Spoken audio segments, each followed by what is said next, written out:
Hey everybody, Breakthrough Health and Life Coach Glenn Hattem here. I'm here with a very special guest today, Manuela Powell. So see, I got stuck on Powell, but I probably got the first part. So today we're gonna have a conversation for everybody to listen into. Definitely worth having a pad of paper and a pen.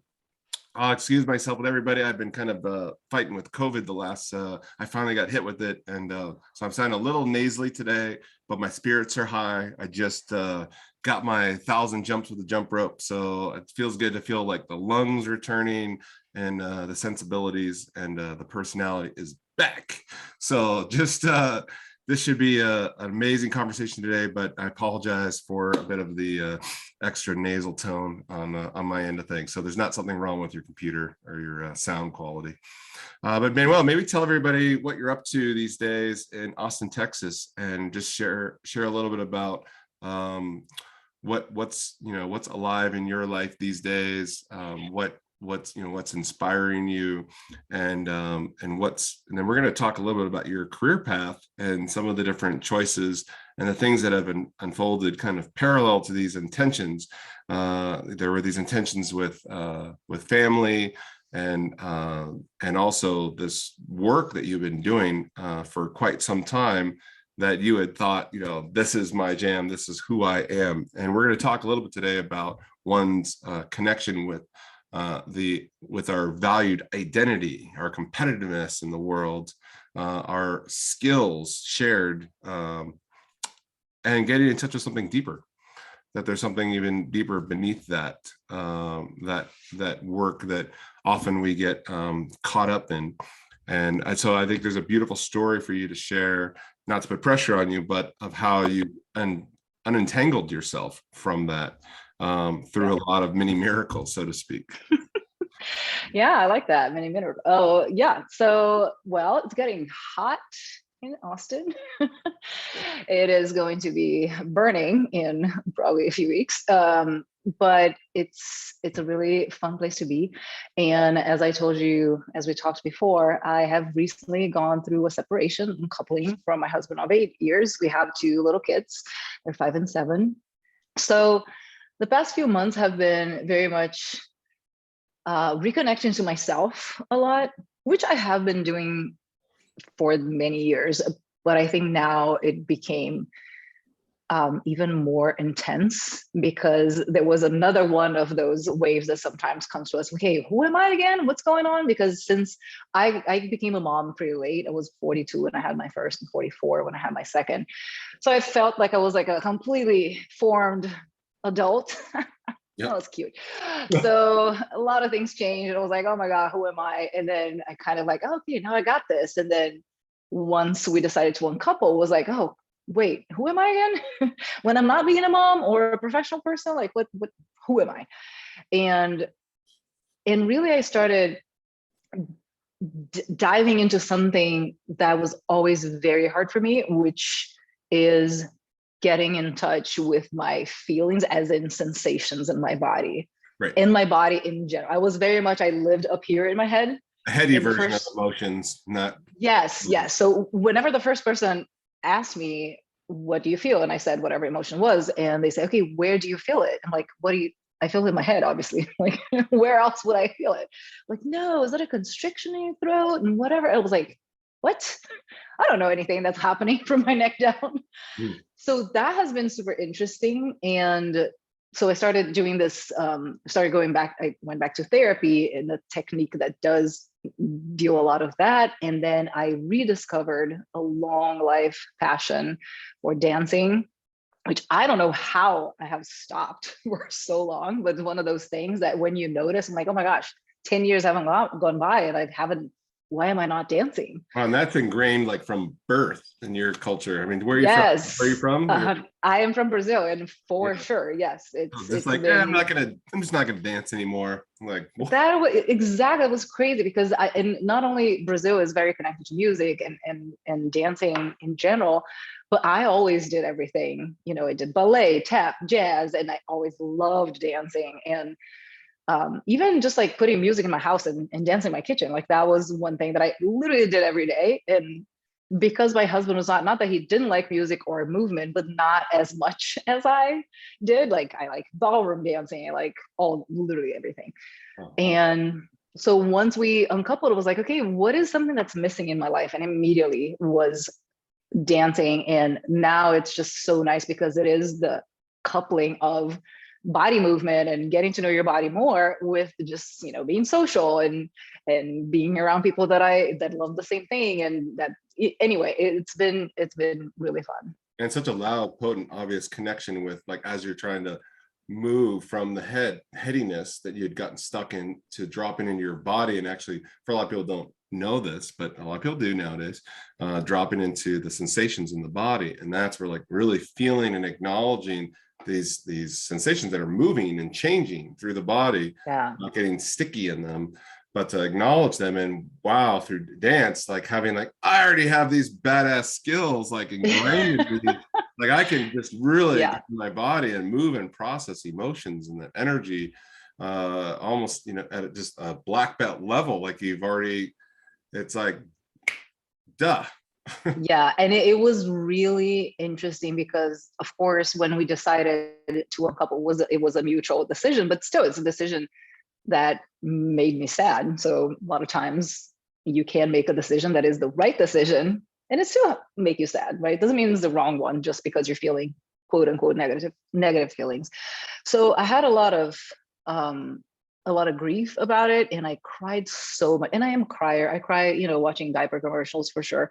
But it was like that deep sadness that I think I just cry at diapers. Diapers make me cry. Somebody else's diapers. I can see that. So you had that. So you had all this grief that was moving through you, and you're trying to just listen to the intelligence of your body to process and move this stuff through. And yeah, so I did allow myself to cry a lot, but it was in the beginning, it was very much, oh, I'm sad, and it was like just like that, sitting on the couch crying. I was like, I want to get out of this. I don't want to feel this. This is very uncomfortable. This sucks. I don't want it.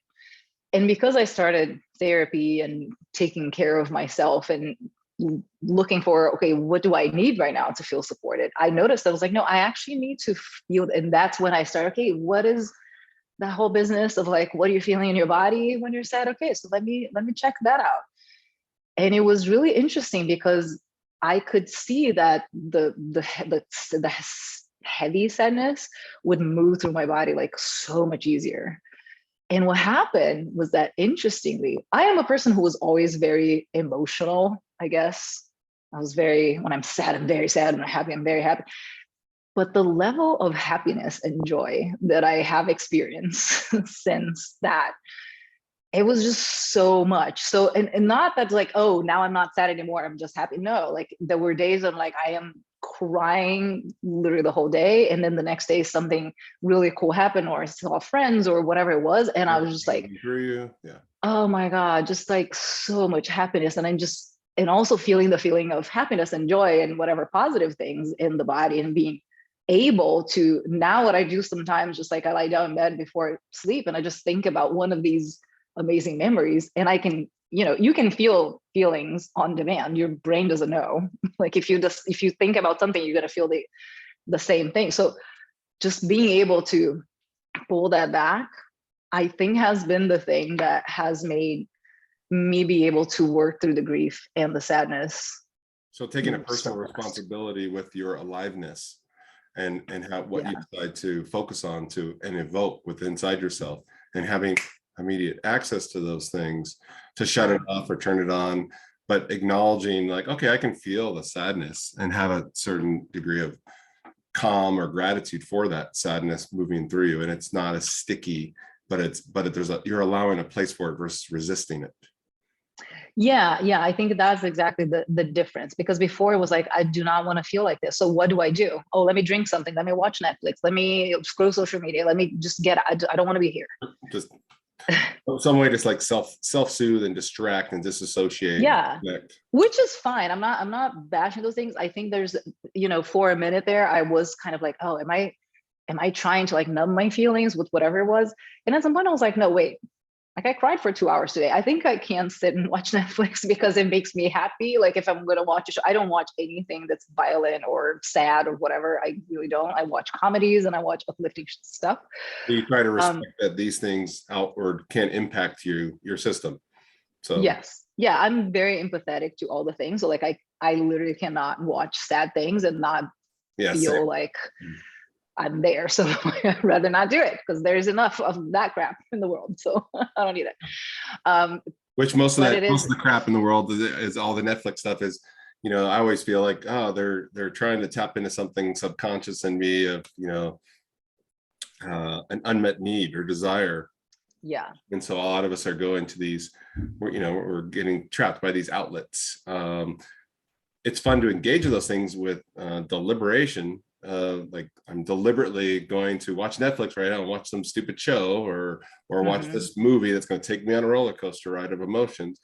But if I'm doing that on a regular basis in autopilot, and I'm not even enjoying it. I'm just doing what I do. Yeah, and I think that's a really important distinction what you just said, because like I like social media, love hanging out on Facebook, love TikTok. I think it's the most fabulous thing ever. But and I do go into these things, but sometimes I put a timer so that I don't, so it's not like that unconscious. I'm just here with my thumbs doing like this. And it's like, no. And then I consciously decide, okay, I'm going to be here for X amount of time. It doesn't matter how long, but just like I will decide how long I'll be here. I'm not going to be sucked into this vortex and unconsciously do that, which is what you're saying about Netflix. The same thing about Netflix. Okay, you can just sit there and be like a zombie watching 5 episodes because you didn't realize you're doing that, or you can decide, like, no, I'm gonna watch this whole season of whatever, and that's totally fine. Well, I have a little bit different perspective on this. I may share this with you.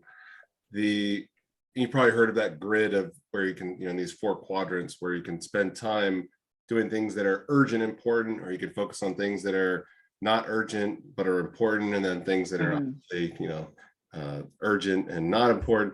And what I've discovered from my research and what I've learned for myself and with clients is that when we can take what's not important, what's not urgent, but is most important to us, that lights us up, and we can grow and expand that to almost take over the whole entire top grid, to where we focus most of our time and energy and resources on our purpose, things that really light us up, and we make them urgent, meaning we prioritize them over everything else. We feel most alive, and we have less time for these kind of outlets to bleed out energy and resources and time to distract, dissociate. But when we focus a lot on things that are urgent and important, meaning someone else brings to your desk, this thing's important to them, and it's urgent, that we can get into a place where we kind of get overworked and overstressed and out of whack. And so because of that focus, this urgency demand, we then slide into spending a lot more time having to distract, disassociate, and engage with. And that's where like the TikTok or the other social media things, or movies or alcohol or sex or whatever it is, gets a little out of whack. As I'm not even doing this because I really want to do this and I really like and I enjoy myself here. It's like I just need a break because I'm not living my full truth. I'm not, because I found that when I'm on purpose, I don't have time for a lot of nonsense. You're absolutely right. I think whenever we're living that, like we need those things way less. And I completely agree. And I think it's what made me think of is that when people talk about happy hour, I always think it's like, oh, it's so sad that you only have like 1 hour. I was like, I don't need a happy hour. A lot of my hours are happy during the day because I love my job and I love what I do. And, and it's a bit of a joke, but it's very much like, yeah, you need that time. Like you're in this job that you hate all day sitting in a cubicle, and then you need to go out and get some alcohol so that you can feel happy. Right. You need to get a different job outside that cubicle. Right. Yes, exactly. Let's talk a little bit about your path in the cubicle and like the box that, it was a shiny one. You had a pretty extraordinary career. Maybe tell folks what you used to do for a living. And and under that context, like, you were brilliant. And Thank you you. had a bunch Yeah. of people, fanning the flame on this path that you're on, which there's nothing wrong with this path.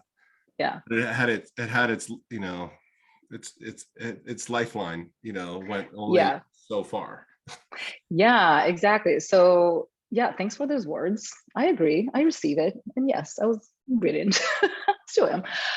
I used to be a cancer surgeon, and I did that for 20 years total.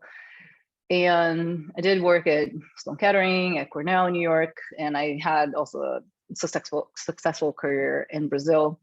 And I actually loved it. I loved it. I loved being a doctor. I loved my patients. I loved chatting with them, especially when people have either a suspicion of cancer or just confirmed that they do have it and they come to your office.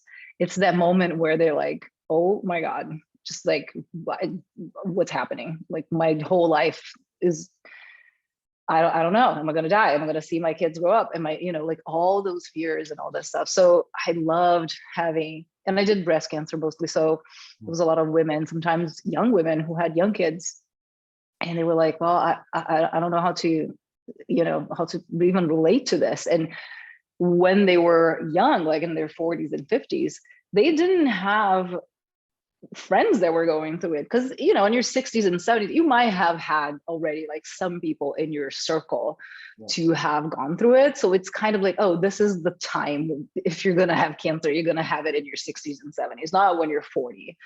So, and breast cancer obviously does affect women earlier. So I loved that point where they were so scared when they came to my office and we had a conversation. When they left, they felt less scared. They felt that there was something that they could do and that they probably would live, because most people survive breast cancer. It's very curable, thank God. So I think that was really amazing. Of course, I didn't like a lot of things that medicine involves, which, all the things we know are the insurance and the big pharma and the blah, blah, blah. All those things are extremely difficult to deal with. And unfortunately, they're a big part of medicine. But my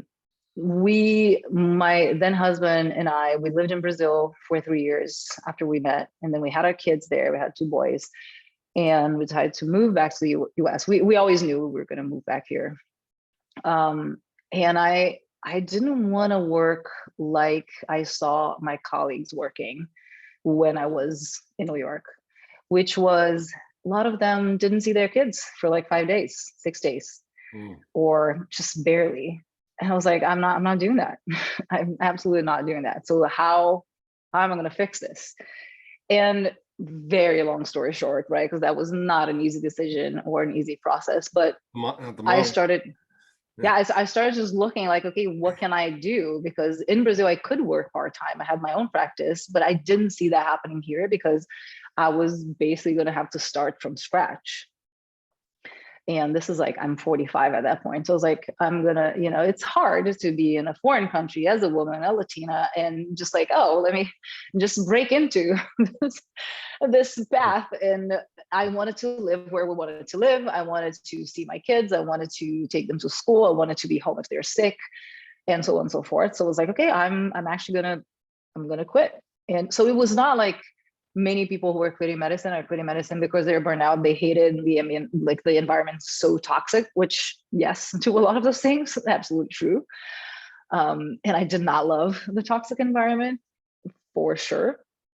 But it was not what drove me away. What drove me away was really like, no, I want more flexibility. I want to have location freedom. I want to work wherever I want to work. I want to make my own hours and be there for my family. So eventually, after much, we moved to the US. I had a 2-month-old and a 2-year-old. So we got here and I was like, okay, we have no jobs and we have these little kids, and how do we live here? How do I even, survive? In Brazil, we have like maids and nannies and all that stuff. It's just how the culture was. And a career. I was out of the house most of the day. So then I come here and like the whole day I'm just a mom, very in quotes, because that is the hardest damn job I have ever had in my life. And for a year, I was just searching and kind of like, what am I going to do now? How am I going to be fulfilled like I was when I was literally curing cancer? It's a very high bar too. Mm. And eventually, Taylor, my then husband, said, "No, I think you should you should look for a coach." And I knew so little about what coaching means. I was like, well, I'm don't play any sports. What are you talking about? What coach? And it's like, no, like a career coach or a life coach. And immediately I said, this sounds like a scam, and but I'm going to look it up anyway. And I did look it up, and immediately I knew that I was like, oh, this is what I need to do with my life. And he's like, no, I said hire a coach, not be a coach. I'm like, no, you don't understand it. This is like, I was born to do this. This is literally what I need to do. And this is amazing. And so basically that's how I got here. Yeah, definitely. For me, 30 years of coaching, 3 decades of intertwined, hiring lots of coaches. I've had coaches that, prior to that, but the coaches have had the most tremendous impact on my being in alignment with my true nature, my unique way in the world, and trusting myself. And the ones that I think of as far as the best coaches for me have not come in and strong armed me with advice. They've listened with deep curiosity and pierced deep to a soul level, and in their inquisitiveness have investigated where I'm comparing with others in the world. Yeah.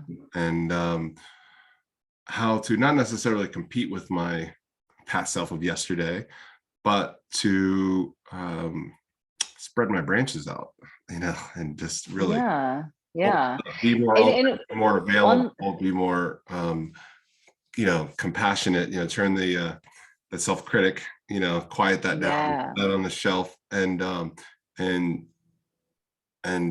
just be in the unfolding moment, trust, surrender, let go, and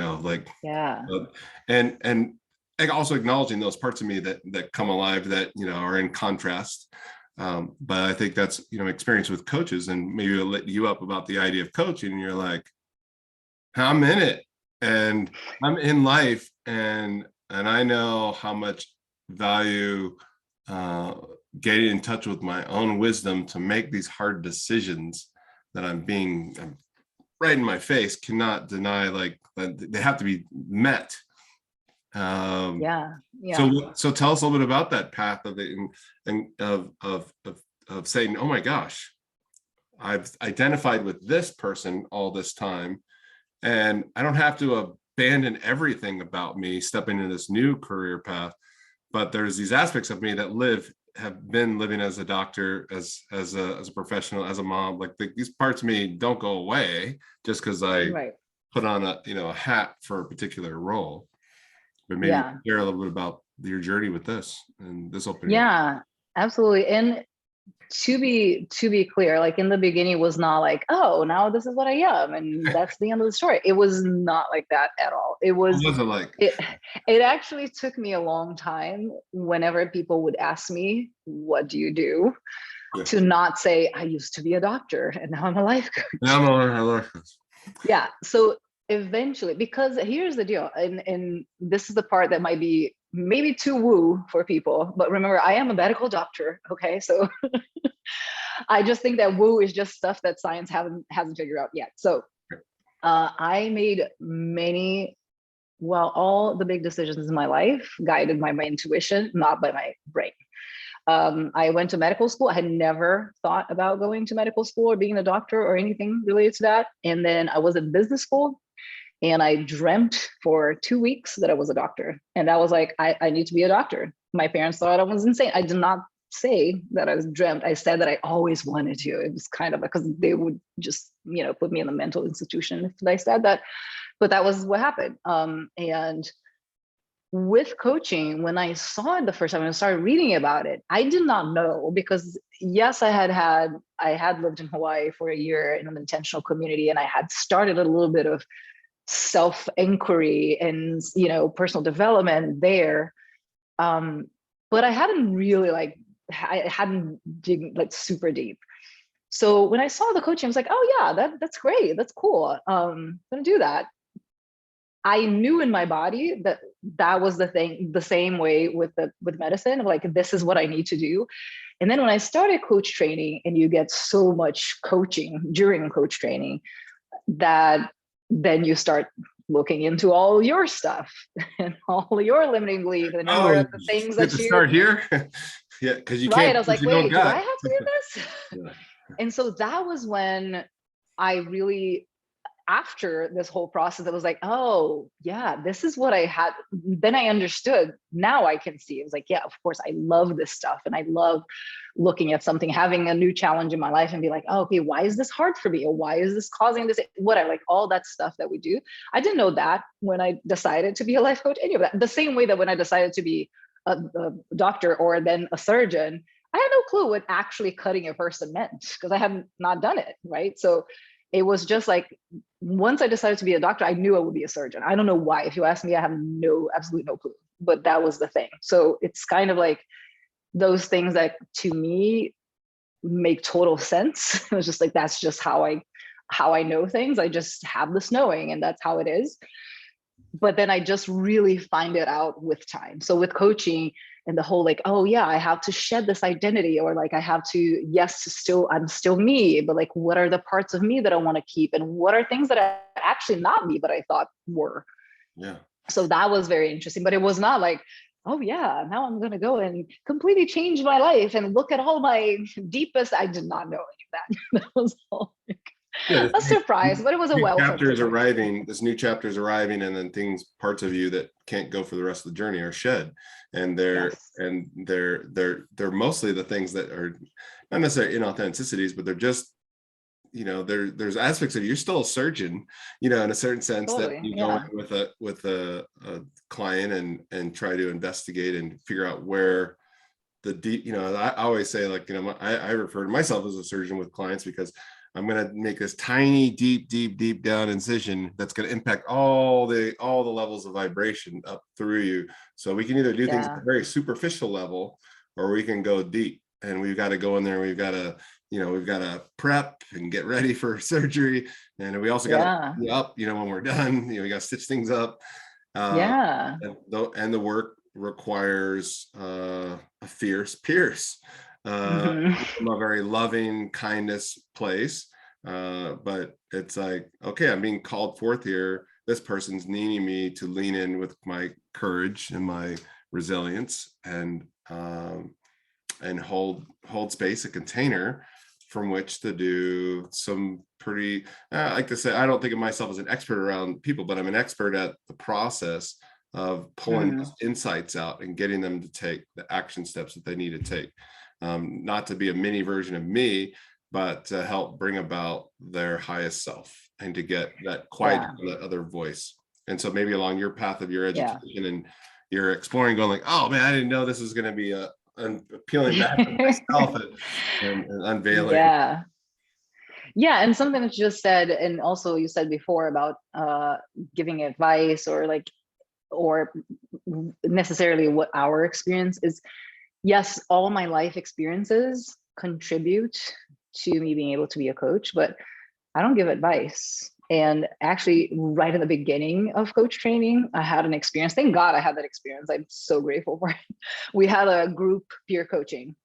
It was one of the things we had to do for my training. And so one day I was the coach, and this other person was the client, and she said what was her situation, and I had just been in a situation just like that. So it was like, oh, I got this. I know exactly the Uh-oh. solution to this. Ooh. I'm gonna take her there, like a good surgeon. I know the solution, and I'm gonna do my solution, the one that I know is the solution, and all that. The ego is on fire and ready to go. Totally. Yeah. So she's saying her things, and I'm, kind of guiding her to my solution. I'm not just listening to her and guiding her to her solution. I'm guiding her to my solution.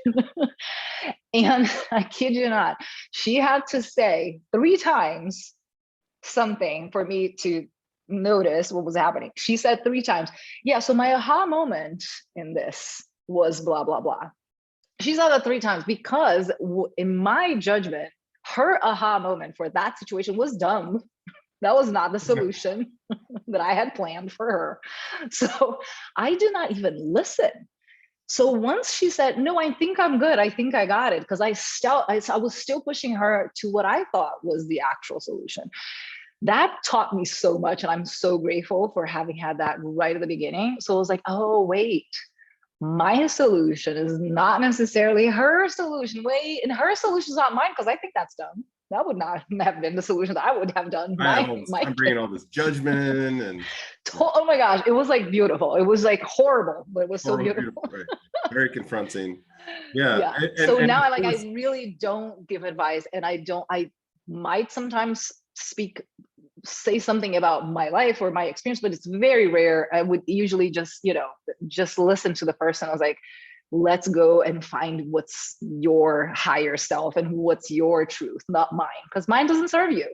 Yeah, and you're gonna mix their thing up. Like they're trying to get clarity on this piece here. Now you're bringing all this other confusing Oh material. no, yeah. I mean, there's a time when to share your personal experience because it could be useful to that piece. But from my experience from the older generation, it's like I went to people for advice and they kind of gave you the hammer. Which is a different thing. That's not coaching, right? That is mentoring or it's consulting, and that's fine. There's nothing wrong with it. I think there's a place for it, right? Like that's how I learned to be a doctor, by having people tell this is how you do it. And actually, some things you have to do that way, or else people will die.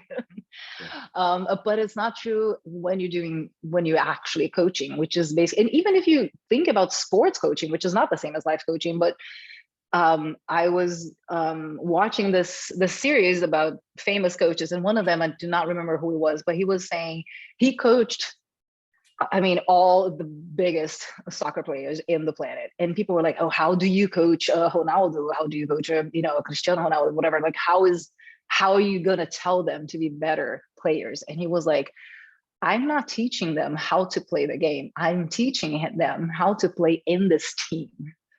Which is so cool. So what I got that from life coaching was like, we're just helping them live as yourself in this life, right? It's not like I'm not teaching you to be a better human. That's not what I'm doing here. Like I'm just helping you bring out the parts of yourself that you have hidden because you didn't know they were there, or because you thought something was wrong with that and you didn't want people to know about it, or you want to fit in, or whatever it was. Yeah, those parts of yourself that kind of going back to, I was just mentioning, just kind of like when I'd gone to people in the past for advice, and be it I coach people, I train people, I do a variety of things, I mentor as well, and so there's a certain kind of hat you got to put on for each of these different things. Just like someone who needs to stir up the past, then there's the therapist hat. But when it comes to my experience was when I would go for advice, meaning I didn't know back in the day to ask for help in accessing what was already within me, to find the pieces, reflected outside of myself, because I needed an outside reflection to see them because they were hidden from view.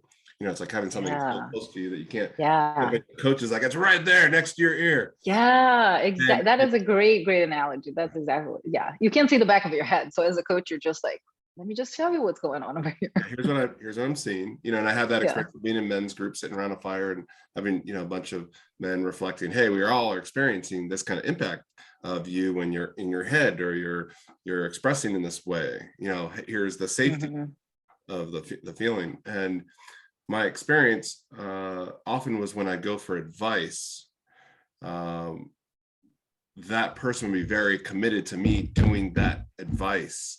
And hey, look, you bothered me for my attention and my time to give you the advice, and then you don't do the advice that I give you. And it's because I have a different data processing system than yours over here. And I need to take that data and work it through my system in its unique way. And again, my solution's not yours. I'm smart enough to ask to get after the pieces I'm stuck in, but if I try to move myself to be more like you, or move in this direction of your solution, that person had done that, gone towards your solution, they would be more lost, more confused, more and more thrown off track, and then less likely to ask for help again. And I think that's a delicate dance in the coaching world for people that come in with the intention of like, I'm going to help people like get their shit together, make their lives work, feel better, and I'm like, maybe they need to be going through this right now. Maybe that relationship needs to end. Maybe a part of them needs to grow up or be exposed. Maybe that's, this, thank God, that trauma they thought they got away from their childhood is now evoked in their current relationship dynamic, and it's loud as hell. So it's a good opportunity for them to work on it now, versus you try to parachute them and muffle it down a bit. Totally. Yeah. So I think the coaching job is like, hey, what wants to happen here? Often it's like, hey, I prepped for this engagement, and now I got to park that agenda aside and see what's trying to unfold for this person, either through their conversation with you, or what I always say, the magic always happens in between our conversations. So I do work, we wrestle on a subject matter, and then afterwards they're like doing this thing, and I don't take credit for that, but I go like, oh wow, it's like that intelligence is living in them. So if I said something and they go, oh, that was brilliant what you said, I'm like, no, it wasn't.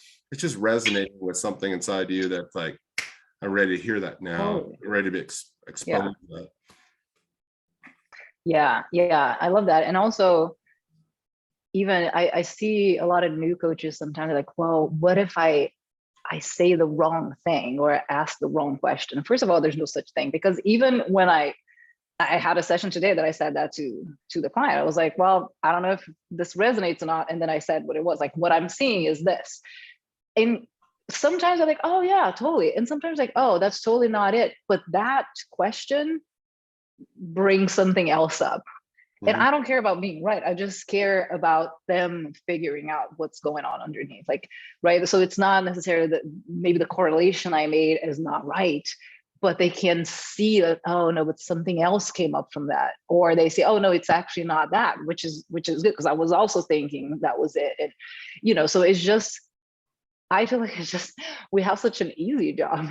It's literally just listening and reflecting back to them and showing how their brain is doing whatever it's doing. And also, of course, when you know what the brain is up to, right? You just know that our brains, what they want to do. They want to keep us safe. They want us to not die. They do not care if we thrive, be happy, nothing like that. They literally just want you to survive. And it wants to waste as little energy as possible. So everything needs to be automated. So when you start having those conscious thoughts, when you start being like, oh, now wait, I shouldn't react the way I've been reacting to this for my whole life, because this trauma back in my childhood made me react like this to this kind of situation. Now I have to stop and consciously change it. That's a lot of energy, because that's all the prefrontal cortex stuff.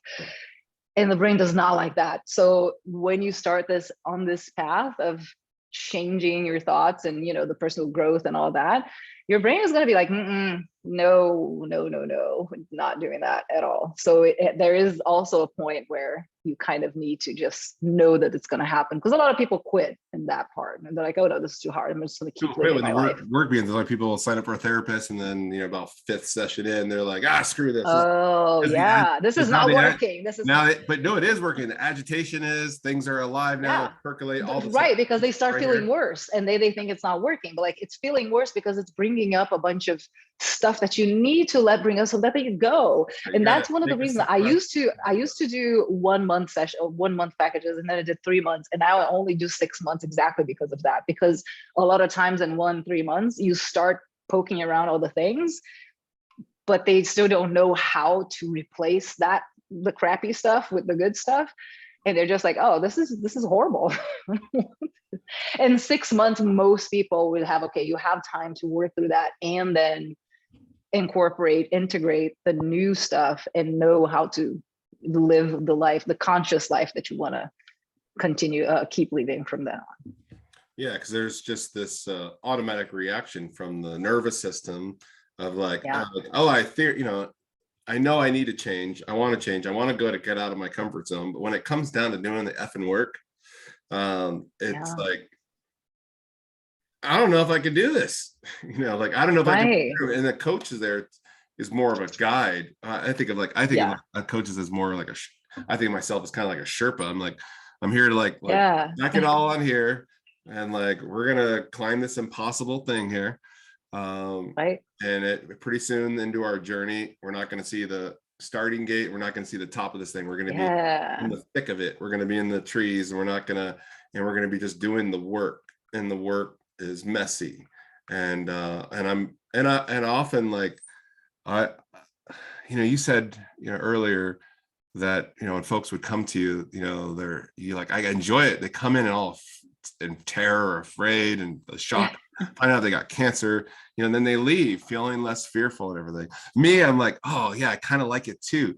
They come in, they're all afraid of the work that they got to do with me, and then they leave more terrified because we've like just starting to skim the surface of like, oh, Yeah. there's some serious work to be done. Like I'm not this way from a casual thing. I'm here from a lot of conditioning, a lot of neglect and suppression.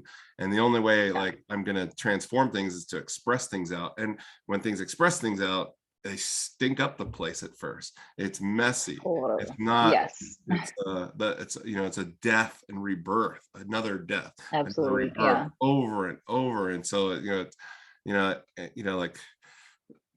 for me, maybe I'm a little bit of a masochist, but I like to be around an environment where people are just throwing up shit and it's messy. and then it's like, and all of a sudden after like being miserable, throwing up, they're smiling, going, I feel so much better having that burden off of me now. It's like, oh, Yeah. but it's like, oh, we got to mop that mess up. And then like, don't forget, it's probably gonna happen again. Yeah, 100%. I totally agree. And I see exactly what you're saying. I feel the same. I always say that I've died a thousand deaths and was born again with parts of believing behind a lot of things, which to me feels like almost like it's not like you become something else. You actually unbecome a bunch of stuff that you weren't to begin with. Like most of us women, at least, have struggled at some point with feelings of unworthiness. It's like there's no such thing. Nobody is unworthy, no person and no human. You're born worthy and you're gonna die worthy. It doesn't matter what you do, what you are, what you like, whatever, how much money you have, where you live. And I think that is the important thing when you start doing this work. It's just like to see it's just as important to incorporate the good habits and all that stuff, but it's also very important to get the parts that do not serve you and let them die and grieve them, because a lot of times you will have to grieve the person you were and that you're not, like, people that you lose, because you're going to lose people during this thing, because some people are not into this whole Yeah, personal growth it's thing. very tough to let go of some other fish in the fishbowl, Yeah. and also even some of these things that might have been toxic, they've been allies for you. I mean, there was a higher intelligence operating with you to keep you safe and have you feel like you can make it to the next place.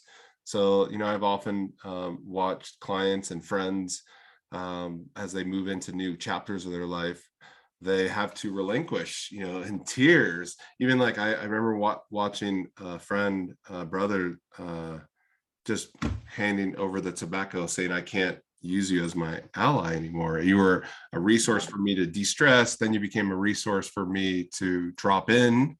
And now you're something that my body is saying, we can't take you forward here. Now you're poison to the body.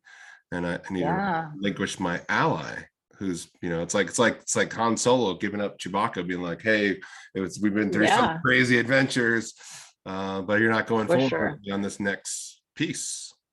Piece. And so I'd love to kind of segue back in time to, we were talking earlier about how you could be in paradise. You were in Hawaii at one time and you had the most amazing job, which was, well, I'll let you share, but it had something to do with taking out the trash. And you were sharing that experience with a former fraternity brother of mine from San Diego State, and having being in this very magical place. And again, here's this, we're thinking cancer, expert. We're thinking coach. And you're like, hey, one of the best jobs I had was taking out the trash in Paradise. And and and who who were you then, and what were you seeing and relaxing into at that time, as like truth was moving through you, life was moving through you, and this is just happened to be the activity you were engaging in. But I thought it'd be very insightful and also really good story. Yeah, I like that you love that you say like who were you relaxing into. I love that. So yeah, I was living in New York, and then that was the year I turned 40. I decided I actually wanted to have kids, so I was gonna get artificially inseminated and be a single mother by choice, which is a thing that I didn't know existed, but it is, and it was awesome. So I did all the tests and all that stuff, and well, just like the week before I actually had the insemination, I met someone who lived in Alaska. So we started a long distance relationship, New York, Alaska. I went to Alaska twice, which I highly recommend every person does, because it's amazing. But I noticed on my second trip that that thing was not going to work. And then I started looking, okay, instead of, my original plan was to get inseminated, and I was finishing my contract in New York, and I was going to move back to Brazil to reopen my practice. So I was like, okay, before I do that, I am going to go on a sabbatical for a month. And I Just so chose everyone Hawaii. can hear this, emphasize Brazil, New York, Alaska, and now and now. Yeah. And now I was like, well, I always wanted to, and I actually said that before I moved away from the US. I was like, I really wanted to go to Alaska and Hawaii, and magically, anyway, so I was like, no, I want to go to Hawaii. So I signed up to be a volunteer in this intentional community in the jungles of Hawaii, and the Big Island, the part of the Big Island that nobody ever goes. They should, but they don't. It's the southeast of the island. It's called Puna. Puna. And so, this is a retreat place that is basically run by, it's not like that anymore, but it was run by volunteers. So I signed up and I got there, and as I'm driving inside the property, I was like, oh, there's no way I'm staying here for a month. I went straight to the office with my bag and said, okay, so I just wanted to extend my stay. And they were like, okay, you can't extend your stay because you literally just got here, and you have to like go work and do the things and see if a lot of people do not survive in the jungle. Like it's a jungle. And I was like, no, I'm sure. And they're like, okay, just shoot. So after a week, I went back. I'm like, okay, 25% of my time is gone. Can I please now stay more? I ended up staying almost a year. But so what I was doing, my volunteer was in horticulture, which I thought was like planting cute little plants into pots. That was not what I was doing in the jungle. What I was doing was like weeding the jungle, which is really hard. We're like cutting palm fronds and we're like, there was fire ants. Literally, the first day I got 25 bites. Oh. I was like, what is even happening? I don't even know. So it was really tough work, like building rock walls and stuff. It was tough. And the first person I met was Dan, our mutual friend. Yeah. And Dan was awesome in the beginning because now I'm very different. But back then, putting me in a situation where I don't know anyone is like, oh, I'm just going to hide here under the stable until this passes, and then I'll leave. And that's it. But Dan was awesome. And then he welcomed me and we became friends. And so every Monday and Thursday, this is a 120-acre property. And there were 130 volunteers plus, I don't know, 200 guests, depending on the time. So it was a big property. And someone had to take the trash out. And Dan was the person who did that every Monday and Thursday. And I was like, oh, I want to do that. All the newbies had to do it the first time they came. And the first day we did it, it was like, oh, this is great. This is actually super fun. Because we had such amazing conversations, and we put some cool music in our van, and it was just like, someone has to do it, and like, why not us? And it was gross, yes. And because after we got all the trash, we needed to sort the trash. And it was trash. It was gross. And then we take the recycling to the recycling place, put the compost in the compost pile, which is also gross, and all of that stuff. But it was really it was actually paradise, first of all. And then after we dropped off the stuff at the recycling place, we would stop at this lawn in front of the ocean and we just like sit and hang out and talk for a while, because we usually were super fast and we finished before the time that we were supposed to finish. So we had that little bit of time to sit down and just like, put a towel out in the grass and like watch the whales or the rainbows or whatever amazing thing was going on and just talk about life. So it was amazing. It was pretty awesome.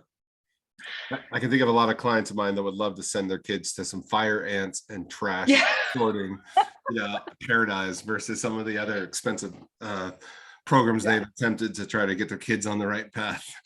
Oh God, yeah, that would do it. Because I mean, it's just, first of all, Hawaii is so far away from everything physically, and also, my family is in Brazil, so it was like if we didn't speak in the morning, we couldn't talk, because then it was nighttime in Brazil, and there was an internet, there was no Wi-Fi all over the place. The cell phone did not work on the property, so you were really so isolated that you're like, to me, it was like at 40 years old, I was like, I can actually now think about who am I, not what my parents wanted from me, what the society wants from me, not what anything. It was just like, who am I actually?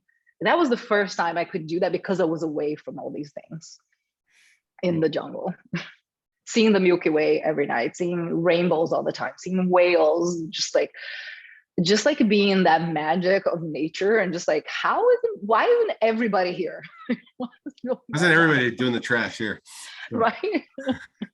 So you're in this magical place that is it's just, there's nothing off. There's no way to be distracted from just what nature provides, and how beautiful and how intelligently things are put together. And yet we live in these constructed lives that are just so out of whack with nature. And we try to bring in nature by that nice little plant you got there, the plant dress, and the world we live in has, why wouldn't we be impacted by the sterileness of a concrete jungle? And why wouldn't, when you had your feet barefoot in the grass there and feeling the ocean breeze and seeing stars lit up sky uninterrupted by a canvas of lights, on the ground. How do you remember and relish that beautiful time, but how do you take that into your life today and provide that experience of reality to your kids and to your coaching world? How does that still live inside you? How do you still access that? And maybe that's a hard question here. That is such a good question. And I actually love this question, because we did talk a lot about that while we were there. Like, because when to go in the real world, I'm like, first of all, this is the real world. That world over there, I'm not sure. But this is the freaking real world right here. This world's concocted. This one's just 100%. So I think and first of all, I have all my reminders. I have aloha stickers on literally everything, because I don't want to forget. Because it's easy to forget when you come back here in the real world. But it's very much knowing that, because I think we're guided in this society by like the targets and the goals are just complete bullshit, if you ask me. It's just like, it's being like, I want more power, I want more money, I want more, I don't know, a bigger house, a better car. And listen, I'm all for it. I love my car so much, and I love having a house in a cool place, and my kids go to a good school and all that stuff, and I love flying to go somewhere, and et cetera, right? I think that's value in all these things. Absolutely. Yes. I don't think they are the end all be all. They can't be, because, like, there's such smaller things that are so pleasurable. And again, with the dance, like, I feel like whenever I have this thing, when I have more money, when I'm married, when I buy a car, when I get a house, when I graduate, whatever thing is, then I'm going to be happy. That's not how this works. Here's how this works.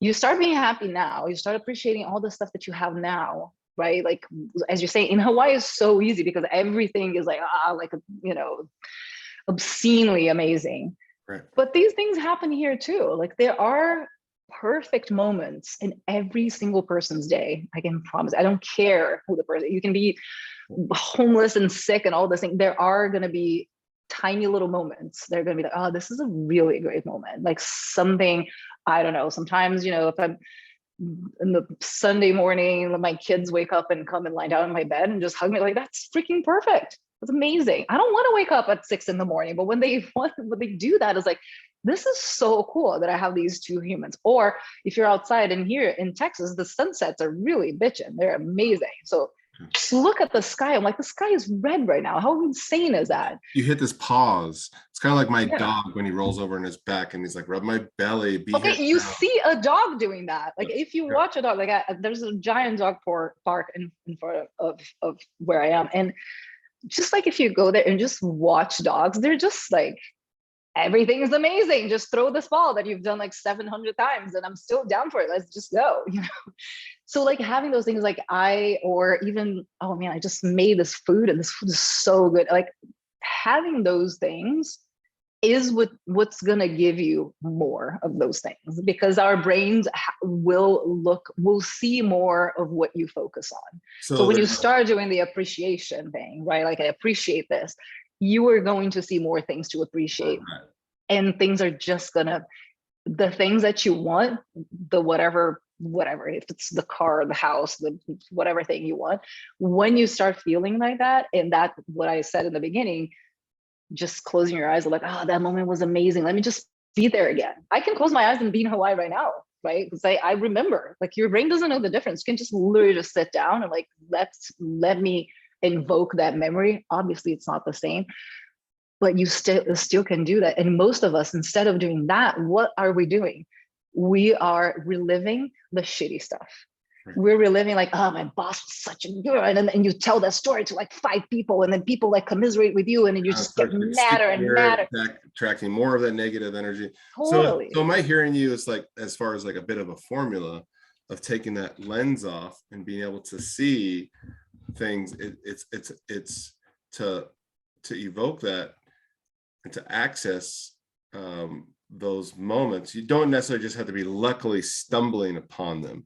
That's the easy way to go, you know what, I remember today there was this moment I had, I remember there's this other moment. But there's a recall ability through gratitude, through appreciation of a vibration, a memory that you know, like an enchanting moment of like when you're in Hawaii and like the stars, like close your eyes and feel that. And it's almost, you know, I even experienced that when I bring it to athletic performance. So I remember I was running a race and I was getting my ass handed to me. And I thought of this other race when I felt like the man from Snowy River running down this mountain, and I was unstoppable and I was powerful. And so I just evoked within myself, oh my gosh, I'm feeling strong. I'm feeling powerful. I'm the fastest person on the planet right now, whatever it was, you know, I'm just like, I'm a superhero. But we can do that with pleasurable moments also in our life, not just to drum up power, but to bring us here and now into the present moment, like a dog, you know, with this ball going like again. Now, the important part about this and about when you evoke the memory and all that is that part of what that thing that was so hard for me in the beginning, which is you have to feel the thing in your body. Right. Because it's just think, oh yeah, let me remember when I was in Hawaii, like, and you think about facts, it's like a list in your mind. It's different. That doesn't work. So how do you do it? So how would our audience like really like, okay, I'm going to evoke this memory, I'm going to think of this thought, but I got to get out of that conceptual piece of it, because that's just the doorway opening. Now I got to do the work. So I got to get into my body, into the bodily sensation. So can you bring that into like a tangible form, so it's not just theoretical for audience, so they can really? Yeah, and I think it's like it does require you, until you can do this more easily. I think now I can do this without, like, in the middle of conversation, because I practice so much. But in the beginning, it's probably better if you like really close your eyes, or in a quiet place, or in the meditative state, and then you think about the memory and you think about your senses about that memory. One memory that I really love, my dad died 12 years ago, and I have this one hug. It was not a special hug, it was a regular hug. My father was a hugger. There's this one hug that for some reason, I remember that one. And I close my eyes and I think about that hug, like how it felt, like his height, like him holding me, what is he holding me, like the pressure, like how he smelled, and he had this necklace that made a little sound. So when you evoke all these senses, that's when you can get in your body. Okay, so helpful thing is to try to pinpoint these details, like get into it's buried in the little details. So the more you get details, now you're having points of contact with that memory that now you're okay, now I'm in this space, in this container of this memory here now, and I can relax into it. Yeah, because what are when good movies that makes us emotional, what are they doing? They're putting us there. Like if you cry during a movie, or if you're scared during a movie or whatever, it's like, it's because you feel like you're there. You don't, right? If you think about, well, I'm just watching it here, you're gonna have zero emotion because it's just a thing that doesn't belong to you at all. When you get really involved in the story and all that, and you have emotions about it, it's because you're seeing yourself there. So, but what do? Like they create the whole scene. Yeah. This is where you are, and here's the setup, and here's like what was going on, that whatever. Like the more detail you can do in the beginning, and at some point it's just going to be super easy to not have to do so much work. But really, like much easier access to the darker, the disheartening moments, memories. We have such an easy time to do that, right? To get to that one. Yeah.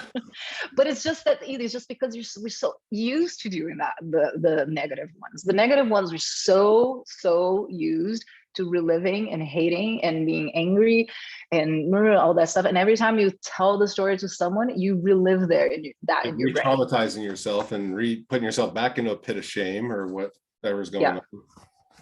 Yeah, so instead try, it's not doing that, number one.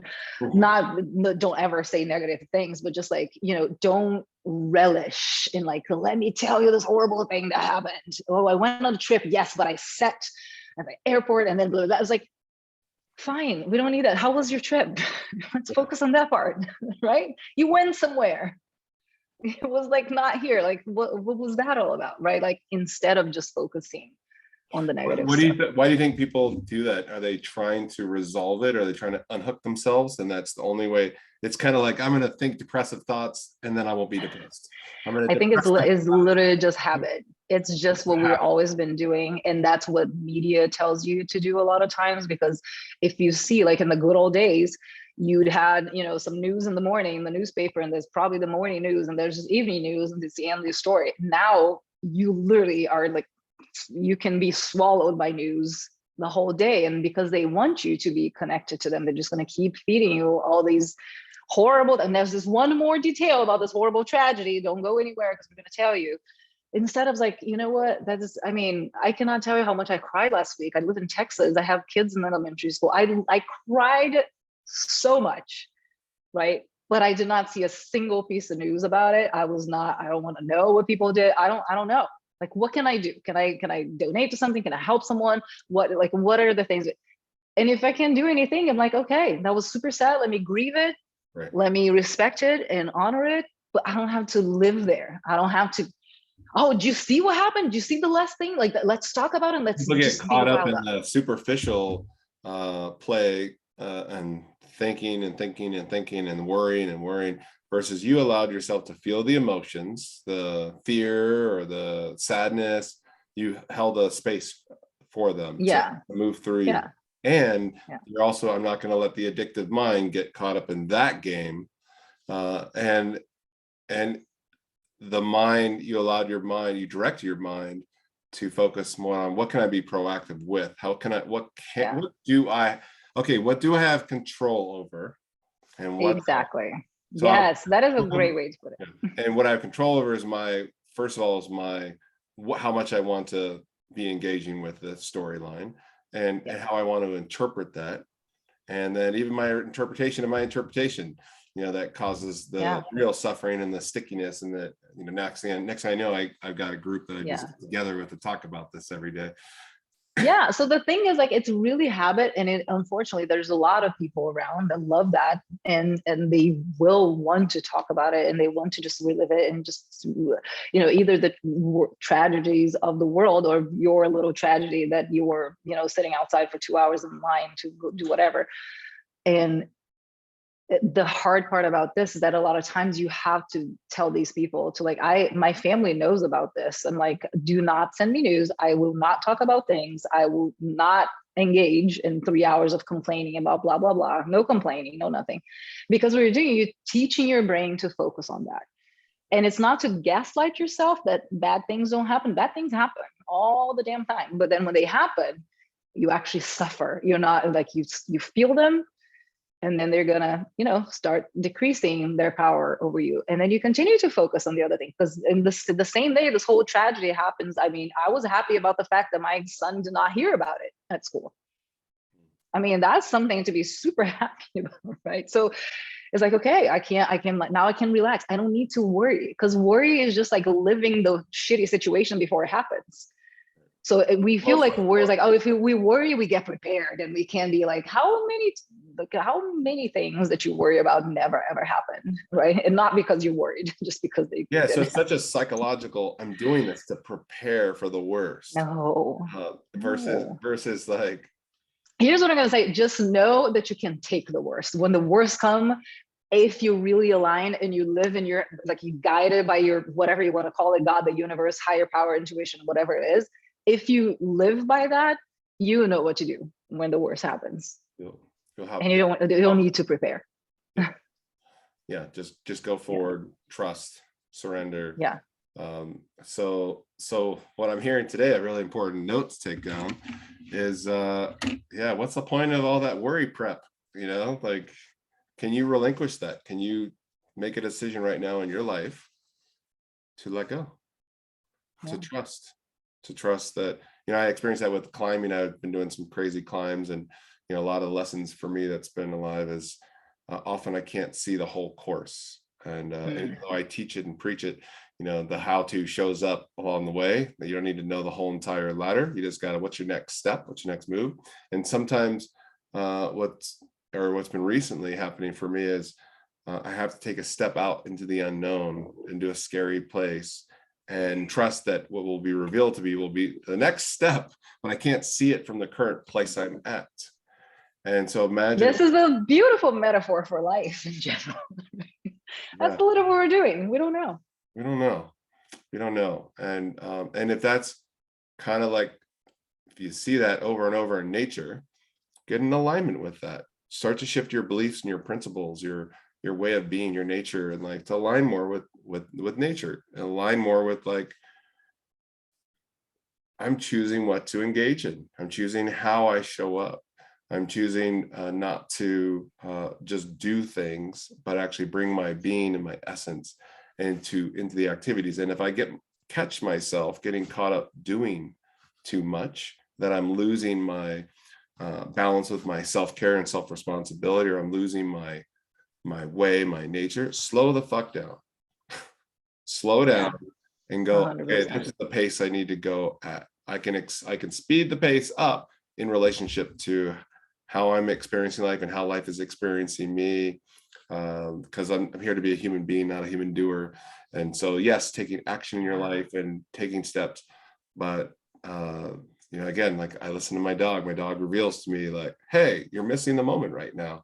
I'm like, oh my gosh, I should drop what I'm doing and just be here now, and relish in this, like, pause, like, don't miss the moment. Don't miss, like, bring that hug in from your dad, and now bring that.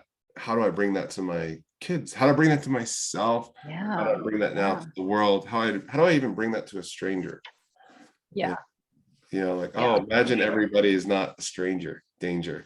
That everybody is an opportunity. Every circumstance is happening for me. As we know as coaches, it's like, okay, all these things, some of these terrible things have happened for me.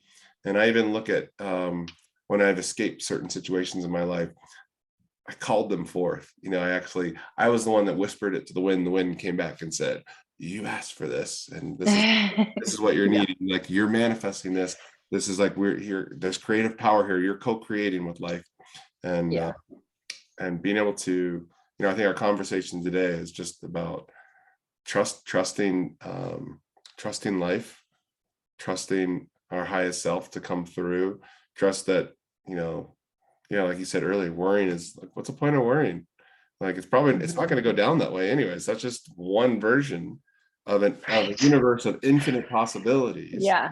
Yeah. Which And with so possibility? many possibilities, why don't you choose to believe that the good one is going to happen? I mean, if it's all if it's all the same, if you're just going to think about a future that is completely uncertain, and unless you have a crystal ball, you really don't know.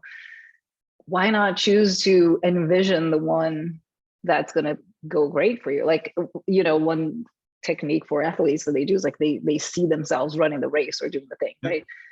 Why would they run the race in their mind and then lose in their minds? No, don't do that.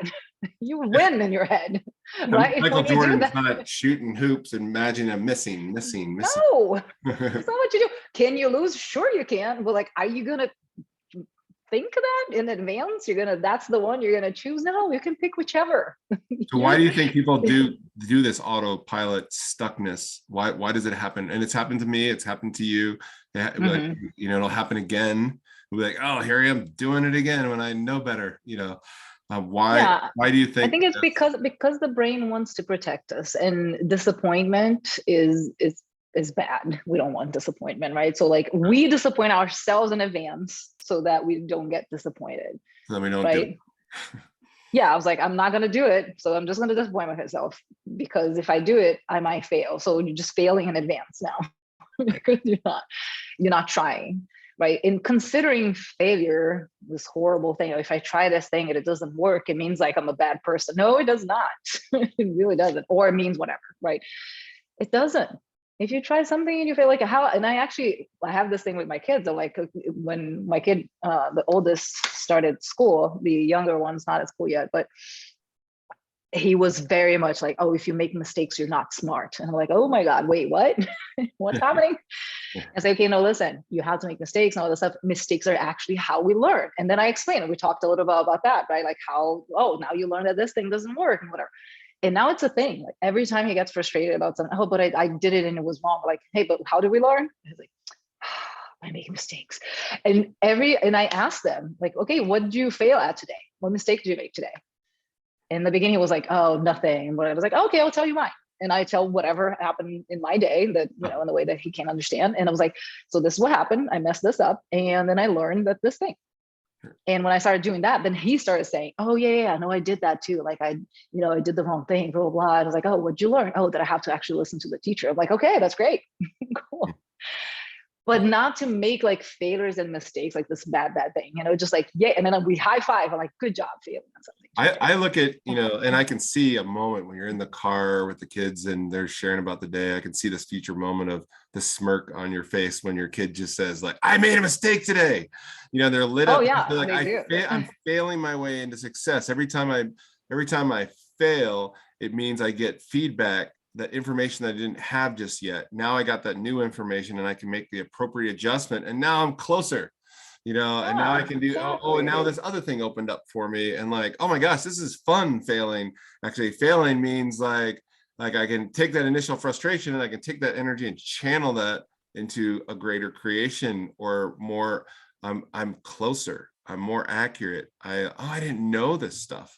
And they'll start to throw themselves, I want to go out and fail hard and fast, and learn way more at a higher capacity and higher velocity, because now I found my jam. My jam is going out and messing up and giving myself permission to mess up, knowing that I can clean up and figure things out, and learning at more accelerated rate than the person who gets stuck in overanalyzing and paralysis because of the emotional hit of, I'm not good enough, I'm not lovable, I'm not worthy of this misfire, this miscalculation.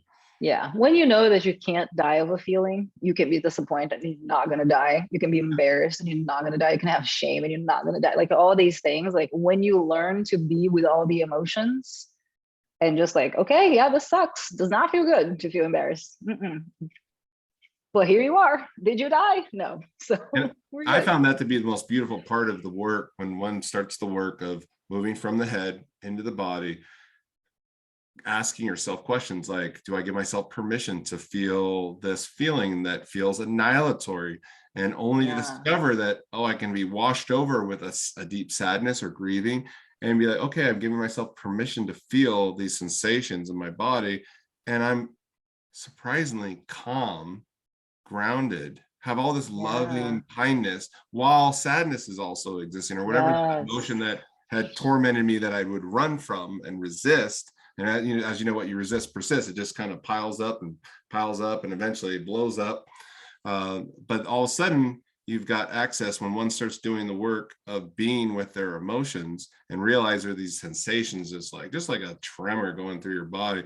But I can feel these sensations and discover that they will not annihilate me. They will not Yes. destroy me, and I can just be with them. And so, Yeah. how would folks like reach out to you and connect with you if they wanted to experience the opportunity to really drop into their bodies and open their heart space and really connect with their highest truth, and really develop a trust in their inner wisdom to guide them to change some beliefs, make some appropriate behavioral modifications, to start really living this one life they've been gifted, and start sharing that full expression of themselves with the world and the people that they love the most and care about, that everyone deserves to come in contact with your full essence and your soul Yeah. essence. And how would people get a hold of you? How would they learn about you, stalk you at 2 a.m. and read up on you, and before they finally got on that nervous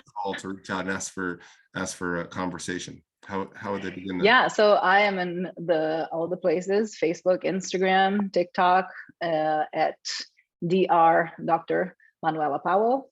And my website is manuelapowell.com. It is under update and all that, so it's a little messy right now, but all my information is there, and there's a contact form. And if you're interested in working with me, I offer 1 hour free consults where we can talk about all the good stuff that's happening and how you want even more good stuff in your life and how to get there.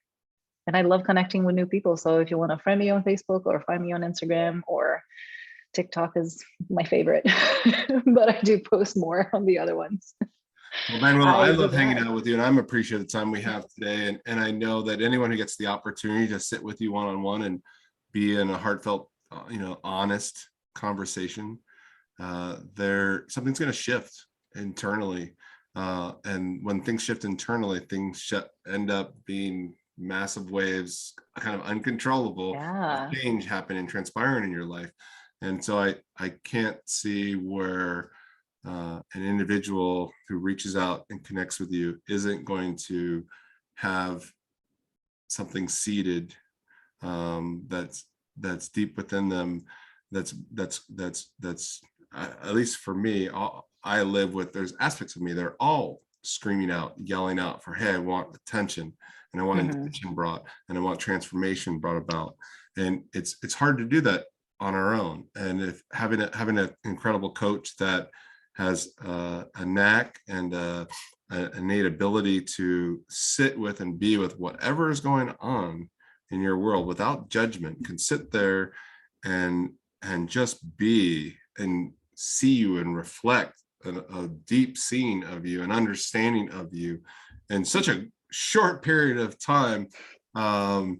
That's very potent and time well used. And I think you said you offer a free session, so there's no risk, Yeah. other than, I think the risk is not just having if someone's on the fence and they're just nervous to reach out to this elegant, soulful being, like how would you help them kind of let that guard down and feel safe to just reach out and connect? Like, what would be I feel like it's, these consults that I offer, it's not like a sales pitch. And yeah, obviously, if you want help and I can help you, I will offer you my help and tell you how we can work one-on-one together.